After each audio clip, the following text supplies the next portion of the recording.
பிரபஞ்சத்தில் ஒவ்வொரு விஷயங்களுக்கும் ஒவ்வொரு லோகங்கள் இருக்கிறது. அதாவது அசோத்தமா சத்கமயா அப்படி என்று ஒரு வரிகள் இறைவனை நோக்கி நாம் வேண்டுவோம். அது என்ன சொல்லுகிறது என்றால், நான் சத்தியம் இல்லாமல் இருக்கிறேன், சத்தியத்திற்குள் என்னை நடத்தும். சத்தியலோகத்தில் இருப்பதோ பிரம்மா, சத்தியத்தை அவர் வெளிப்படுத்தி எல்லாருக்கும் கொடுக்க வேண்டும். சத்தியம் என்பது என்ன? ஒரு நெய் இருக்கிறது, நெய்யை கொண்டு நான் சாப்பிட்டு கொண்டிருக்கிறேன்.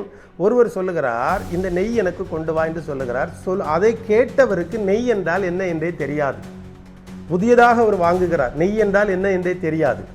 அந்த நெய்யை அது எதிலிருந்து எடுக்கப்படுகிறது? ஒருவர் சொல்வது பாலிலிருந்து எடுக்கப்படுகிறது, பால் எதிலிருந்து எடுக்கப்படுகிறது, அப்படி ஒவ்வொன்றாக போகிறார்.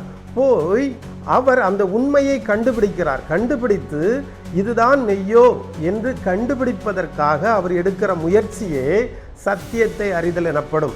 இதுதான் இதற்கு கொடுக்கிற விளக்கம். சத்தியம் இல்லாமல் இருந்த உண்மை தெரிய உலகமெல்லாம் படைச்சி எல்லாம் ரெடியாக வைக்கப்பட்டு நம்ம கையில் அனுபவிக்க தந்தாயிற்று.